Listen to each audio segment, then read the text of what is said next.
मतलब रखी है, जितने लोग खरीद पा रहे हैं वो खरीद पा रहे हैं, फिर भी वस्तु रखी है वहां पे, आपके पास पैसा नहीं है तो आप वहां से ले नहीं सकते उसको, वो देगा नहीं जिसके भी संरक्षण में वो रखी है।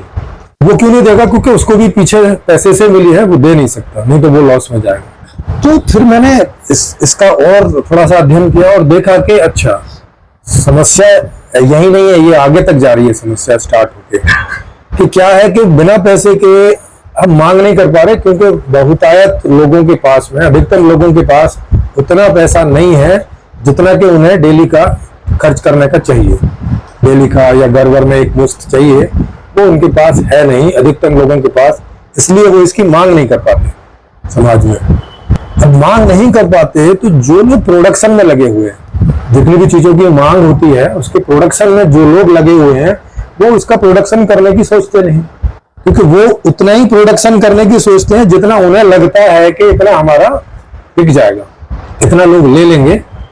उसी आधार पे ऐसा असेसमेंट करके, अपने अनुभव के आधार पे, कुछ कैलकुलेशन के आधार पे कि भाई मेरा ये सामान इतनी क्वांटिटी में बिक जाएगा, तो वो उसके आसपास बनाते हैं। अब जब वो प्रोडक्शन कम करते हैं तो उन्हें कम ही लोगों की जरूरत पड़ेगी उसे बनाने के लिए, तो मतलब रोजगार कम पैदा होगा। जब थोड़ी मांग हो रही है, थोड़ा ही प्रोडक्शन है, तो रोजगार भी थोड़ा ही होगा ना, फिर जॉब नहीं क्रिएट होंगे ना। फिर जब जॉब, अब एक नियम इधर लगा हुआ है कि आपको जो पैसा मिलेगा वो जॉब से ही मिलेगा, जॉब है या कोई बिजनेस है, इस तरह से करके वहीं से आपको पैसा मिल सकता है, और जो पैसा मिलेगा उसी से आप फिर यहाँ मांग कर सकते हैं। तो ये जो दोनों तरफ के नियम है कि बिना पैसे की मांग नहीं कर सकते और बिना जॉब के पैसा नहीं मिलेगा आपको, ये दोनों नियम एक दूसरे को दबा के रखते हैं। क्योंकि इधर मांग नहीं हो रही है तो इधर रोजगार नहीं पैदा हो रहा, और क्योंकि इधर रोजगार ही नहीं है तो इधर मांग नहीं पैदा हो रही है ना। दोनों नियम एक दूसरे को दबा के मतलब उतने पे करके रखते हैं कि अब जितने से नीचे आदमी जा नहीं सकता, क्योंकि कुछ भी करके, चोरी करके, भ्रष्टाचार करके, चकारी करके, फ्रॉड करके, कुछ ना कुछ उतना पैसा तो कमाएगा कि खाना पीना जैसे तैसे करके करे, तो उतना मार्केट चलता रहता है। अब जिनको नहीं मिल पाती ये सारी चीजें, तो वो लोग फिर दूसरे रास्ते इख्तियार करते हैं, और दूसरे रास्ते सीधी सी बात है संविधान के विपरीत ही होंगे, क्योंकि संविधान के जो रास्ते हैं वो 10% से ज्यादा लोगों को उनका जीवन दे नहीं पा रहे, है ना। 10% को दे पा रहे हैं कि उनके पास उतना पैसा आ रहा है कि उन्हें दिक्कत नहीं है, उन्हें चोरी चकारी करने इत्यादि की दिक्कत नहीं है, वो अपना सीधा जाते हैं और अपना जो चाहिए ले लेते हैं और जीते हैं। 90% लोगों के पास में इसके अलावा कोई तरीका नहीं है कि या तो वो अपनी स्थिति को स्वीकार कर ले, गरीबी की स्थिति को, और गरीब बन के रहे, उस मुफलिसी को जिए, और या फिर इसमें रिपेल करके और कुछ दूसरे तरीके 420 के या कुछ भी, कोई भी तरीका जो उसको उसकी क्षमता के अनुसार उसे लगता है कि वो कर सकता है, तो उसे करने का प्रयास करता है। इसमें कई बार सफल भी होता है, कई बार असफल होता है। असफल होता है तो वो अपना उसमें एक नेक्सस बनाते हैं सफल होने के लिए, कि पुलिस को मिलाते हैं, उसको मिलाते हैं, फिर राजी और गैर राजी मार देंगे, ये कर देंगे, वो कर देंगे, वगैरह वगैरह तरीके से। तो वो एक अलग से नेक्सस, एक अलग से हिडन गवर्नमेंट चलती है, जिसका प्रभाव आम लोगों पर भी और विशेष लोगों पर भी पड़ता है। वो आप देख ही सकते हो कि गुंडों का प्रभाव, वो अगर शाम को फोन कर दें तो अच्छे खासे आदमी का पसीना निकल जाता है, उसकी खूब सिक्योरिटी होने के बावजूद भी, क्योंकि हमने देखा है कि अच्छे खासे लोगों की भी हत्याएं हुई हैं। तो अब ये सारा अपराध भी हम कह सकते हैं कि उसके पैदा होने में मूल बात इसी की है। नहीं तो हम देखेंगे कि अधिकतम लोग भी गरीबी को मान के भी पड़े रहते हैं कि ठीक है, आप 2 रोटी मिल जाए, थोड़ा कपड़ा मिल जाए, एक कोना मिल जाए, जैसे सरकार दे देती है कि राशन ले लो, पुराने कपड़े मिल जाते हैं सस्ते में 10-20 रुपए में, तो आदमी पहन लेता है, ऐसे करके भी जी रहे हैं। माने चोरी चकारी में आदमी तभी जाता है जब वो अपनी गरीबी को स्वीकार नहीं करना चाहता और सोचता है कि नहीं, मैं भी क्यों नहीं अच्छे ढंग से जीऊं, भले ही ऐसा करना पड़े। तो थोड़े लोग जाते हैं चोरी में भी, चोरी कोई बहुतायत में लोग नहीं कर रहे।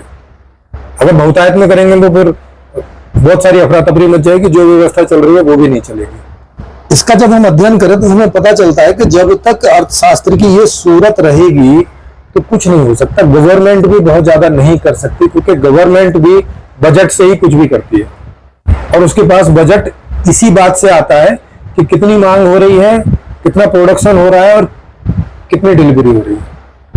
यहीं से आता है ना इसको भी बजट, और तो कहीं से आता नहीं। तो टैक्स, डायरेक्ट टैक्स और इनडायरेक्ट टैक्स इसी से आता है। थोड़ी बहुत सरकार की अपनी आमदनी होती है, वो भी आमदनी उसी से ही है कि उसकी मांग और आपूर्ति हो रही। तो कुल मिला के जो पैसा पैदा होता है या जो धन पैदा होता है वो इसी चेन से होता है कि कितनी मांग हो रही है और कितना प्रोडक्शन हो रहा है। इसी से सरकार को भी मिलता है, इसी से किसी को भी मिलता है। तो सरकार भी गरीब रहती है। तो सरकार भी जितने वादे करके आती है उन्हें पूरा नहीं कर पाती, इसी वजह से उनको भी बजट की समस्या है। 2 साल का उनका बजट होता है, तो बजट होता है उनका कुछ भी नहीं है तो 1000 लाख करोड़ का, और पैसा उनके पास 60-70 लाख करोड़ आता है पूरा स्टेट और सरकार, स्टेट और सेंट्रल गवर्नमेंट को मिला। तो वहां पर भी गरीबी है, वो भी नहीं कर पाते, और इस चक्कर में वहां भी जद्दोजहद होती रहती है, एक पार्टी दूसरी पार्टी के बीच में, और ऐसे एक सरकार दूसरी सरकार के बीच में, और स्टेट सरकार सेंटर के बीच में, इस तरह की उल्टा-पटक वहां भी चलती रहती है। इसमें भी हमारा बहुत सारा पैसा खर्च होता है, इसी इनसिक्योरिटी में भी। एक तो वैसे ही गरीबी है, वैसे ही सारी चीजें पूरी नहीं हो रही हैं, ऊपर से बहुत सारे जो लोग हैं वो इसमें खींचतान में, उनको ऐसा लगता है कि सामने वाले की गलती है, उसको ऐसा लगता है कि सामने वाले की गलती है, और एक दूसरे को करने में उसमें भी पैसा खर्च होता है ना सब जगह। क्योंकि आप कोई भी एक्टिविटी करें, अच्छी करें बुरी करें, हर जगह पैसा खर्च होता है। तो अभी आप देखेंगे लगभग हर देश का 30% से भी ऊपर खर्चा इनसिक्योरिटी को कवर करने में खर्च होता है। तो आर्मी हो, पुलिस हो, और जितनी भी फोर्सेज हैं वो हो, टैक्स डिपार्टमेंट हो, बैंकिंग पूरा सिस्टम हो, इंश्योरेंस का पूरा सिस्टम हो, ये सब किस पे टिका हुआ है? इनसिक्योरिटीज को कम कर सके, दूर कर सके, इसी बात के लिए ही पूरा खर्चा है। आपके टोटल बजट का 30% से भी ज्यादा, हाँ 30-40% के बीच में है, वो हर साल खर्च होता है। ये तो सरकार का बता रहा हूं। इसके अलावा हम लोग भी जो अपनी सिक्योरिटी के लिए इतने ताले और इतने बड़े बड़े सब सारे तामझाम करते हैं, ये भी खर्चा ही है। तो इसको भी लगाएंगे तो बहुत बैठेगा। तो ये कोई प्रोडक्टिव खर्चा है नहीं, मतलब इससे कोई ऐसा प्रोडक्ट नहीं पैदा होता जिसको हम इस्तेमाल कर सकें। ये केवल कुछ समस्या ना हो उसके लिए है, समझ रहे हैं। अब जब तक इस सूरत को ना बदला जाए, ये जो अर्थशास्त्र की सूरत है, तब तक ये सूरत में कोई बहुत बड़ा बदलाव दिखाई नहीं देता। कोई ईमानदारी से 2-4-5% इधर उधर कर ले, वो कर सकता है बस।